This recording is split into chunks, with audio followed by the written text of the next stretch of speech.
তো ফাইনালি বিদ্যাসাগর ইউনিভার্সিটিতে remote sensing জিআইএসের যে মাস্টার ডিগ্রি কোর্স হয় 2026-27 সালের জন্য, সেই কোর্সের ডিটেলস ভিডিও আজকে চলে এসছে।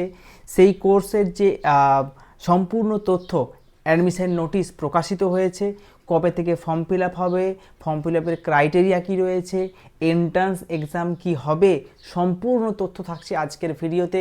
কাজে ভিডিওটা প্রথম থেকে শেষ পর্যন্ত পুরোটা দেখো মন দিয়ে, সম্পূর্ণ তথ্য তোমাদেরকে শেয়ার করছি আজকের এই ভিডিওতে। দেখো, একই সঙ্গে বলবো আমাদের যে অনলাইন ক্লাস, সেই ক্লাস কবে থেকে শুরু হচ্ছে না হচ্ছে সমস্ত তথ্য থাকছে আজকের ভিডিওতে। দেখো, বিদ্যাসাগর ইউনিভার্সিটিতে এন্ট্রান্স যে এক্সাম তার নোটিশ কিন্তু প্রকাশিত হয়ে গেছে। একদম সুন্দরভাবে লেখা আছে একাডেমিক ইয়ার 2026 থেকে 27, এবং এখানে যে অনলাইন ফর্ম ফিল আপ সেটা শুরু হচ্ছে 25 তারিখ থেকে, অর্থাৎ অলরেডি শুরু হয়ে গেছে 25/5/2026, এবং লাস্ট ডেট থাকছে কিন্তু 5/6/2026 পর্যন্ত। এবং এই যে এন্ট্রান্স এক্সাম, এখানে যে আমি শুধুমাত্র বলবো বিভিন্ন সাবজেক্ট রয়েছে, তার মধ্যে রিমোট সেন্সিং জিআইএস যে এমএসসি কোর্স করানো হয়, এই কোর্সে কিন্তু সবাই অ্যাপ্লাই করতে পারবে না। অর্থাৎ যারা শুধুমাত্র বিএসসি ডিগ্রি আছে তারাই কিন্তু অ্যাপ্লাই করতে পারবে। 3 ইয়ার্স বিএসসি অনার্স সিবিসিএস, যারা সিবিসিএস সিস্টেমে করে এসছো তারাও অ্যাপ্লাই করতে পারবে। কিন্তু কত সালে? লাস্ট ক্রাইটেরিয়া হচ্ছে 2024, 25, 26-এর মধ্যে কিন্তু পাস আউট হতে হবে।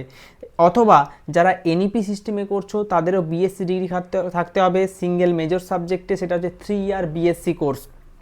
3 বছর হলেই হবে, কিন্তু 4 বছর নয়, ভালো করে দেখো। একই সঙ্গে কি কি সাবজেক্টের ক্ষেত্রে applicable? Number 1 geography, geology, agricultural science, zoology, botany, psychology, chemistry, physics, mathematics, computer science এবং ইলেকট্রনিক্স। এই সমস্ত সাবজেক্টগুলি যদি তোমার অনার্স থাকে তাহলেই কিন্তু রিমোট সেন্সিং জিআইএস কোর্সটা করতে পারবে। এবং জিওগ্রাফির নাম একদম প্রথমেই আছে। 2024, 25 এবং 26-এ কিন্তু পাস আউট হতে হবে, অর্থাৎ 24 সালের ছাত্র যারা পাস আউট করেছো তারাও পরীক্ষায় বসার এটা শেষ সুযোগ। পরবর্তী চলে আসি এমএসসি ইন রিমোট সেন্সিং যে জিওগ্রাফি রয়েছে মাস্টার ডিগ্রি, তার টোটাল সিট সংখ্যা কত? টোটাল সিট সংখ্যা হচ্ছে 64, অর্থাৎ 64টা, যার মধ্যে কিন্তু পার্সেন্টেজ আছে, অর্থাৎ 80% স্টুডেন্ট হোম ইউনিভার্সিটি, 20% স্টুডেন্ট আদার ইউনিভার্সিটির জন্য চান্স পাবে।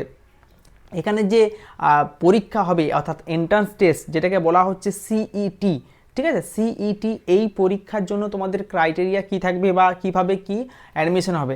দেখো, যে সেমিস্টার সিস্টেম করা হয়েছে বর্তমানে, সেই অনুযায়ী তোমাকে যে এন্ট্রান্স পরীক্ষা হবে তার 50% মার্কস তোমাকে অবটেন করতে হবে এই CET conducted by Vidyasagar university. অর্থাৎ তোমার যে মার্কস তুমি পাবে তার 50% মার্কস এখানে অ্যাড হবে।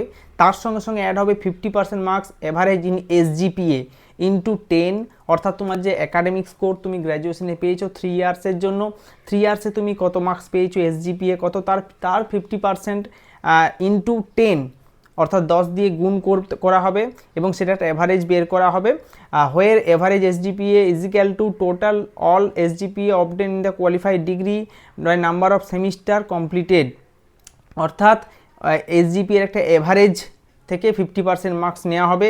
এবং এই যে টোটাল মেরিটটা, সেটা হচ্ছে মেরিট অফ সিইটি, অর্থাৎ সিইটি মানে যে এন্ট্রান্স টেস্ট তার যে মেরিট, তার সঙ্গে সঙ্গে একাডেমিক মেরিট, এই দুটো যোগ করে র্যাঙ্ক বের করা হবে।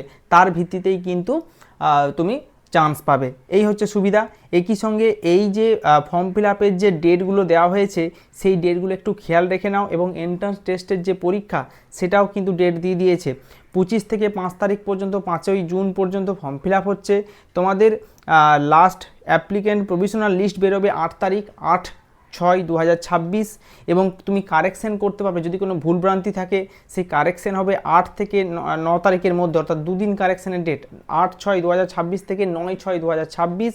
এবং প্রভিশনাল যে কারেকশনের পর যে আবার একটা লিস্ট বের করা হবে সেটা 10 তারিখ, এবং অ্যাডমিট কার্ড বের করা হবে 10/6/2026, 10/6/26 অ্যাডমিট কার্ড বের করা হচ্ছে। এবং এন্ট্রান্স টেস্টের ডেট দেওয়া হয়েছে খুবই তাড়াতাড়ি, সেটা হচ্ছে 16/6 থেকে 19/6-এর মধ্যে, 16/6 থেকে 19/6-এর মধ্যে, অর্থাৎ হাতে মাত্র 16-17টি দিন, এর মধ্যেই তোমাকে পড়াশোনা করতে হবে। একই সঙ্গে বলে রাখি, এই এন্ট্রান্স টেস্টের পরীক্ষাটা মানে ডেটটা খুব তাড়াতাড়ি দিয়েছে। আমি ইউনিভার্সিটির কর্মকর্তাদের হাত জোড় করে রিকোয়েস্ট করছি, স্টুডেন্টদেরকে অন্তত 1-2 মাস টাইম দেওয়া উচিত ছিল, বা নোটিশটা আগে প্রকাশ করা দরকার ছিল। এটা কিন্তু খুবই খারাপ হয়েছে। এন্ট্রান্স টেস্ট মতো একটা পরীক্ষা নেওয়া হচ্ছে, সেটা মাত্র 10-15 দিন হাতে সময়, যেটা একদমই ঠিক নয়। তাই ওনাদেরকে আমি রিকোয়েস্ট করবো এই ভিডিও মারফত যেন একটু স্টুডেন্টদের টাইম দেওয়া হোক, মোটামুটি 1 থেকে 2 মাস। যাই হোক, এই হচ্ছে সময়। আমি কিন্তু আমার অনলাইন কোর্স লঞ্চ করে দিয়েছি। সেই কোর্সে তুমি সমস্ত ক্লাস রেকর্ডেড পাবে, মক টেস্ট দিতে পারবে, প্রিপারেশান নিতে পারবে, এবং ফিস রেখেছি সব থেকে কম 500 টাকার বিনিময়ে। এবং এই ক্লাস এক্সটেন্ড করা হতেও পারে যদি পরীক্ষা পিছিয়ে যায়। আমার মনে হচ্ছে পরীক্ষা পিছিয়ে যেতে পারে। কাজেই যারা ভাবছো ফর্ম ফিল আপ করবে, যারা 2024-এ পাস করেছো, তারাও কিন্তু এই পরীক্ষায় ফর্ম ফিল আপ করতে পারবে এবং পরীক্ষায় বসার শেষ সুযোগ রয়েছে।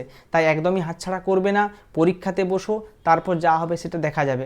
এবং যারা চাইছো আমাদের এন্ট্রান্স ক্লাস অ্যাডমিশন নেবে, আমার যে অ্যাপ রয়েছে সেই অ্যাপ ডাউনলোড করে সেখান থেকেই কিন্তু অ্যাডমিশনটা নিতে পারবে। আর দেরি না করে তুমি আজই অ্যাডমিশন নাও এবং পড়াশোনা শুরু করো। সকলকে অল দ্য বেস্ট। আমি এটা লাস্ট রিকোয়েস্ট করব ইউনিভার্সিটির কর্মকর্তাদের, যে পরীক্ষার ডেটটা যদি 1 মাস কি 2 মাস পাওয়া যেত, মনে হয় খুব ভালো হতো। তোমরা ভিডিওটি শেয়ার করে দিও যাতে এই ভিডিওটি তাদের কান পর্যন্ত পৌঁছায়। ভিডিও এখানে শেষ করলাম, ধন্যবাদ।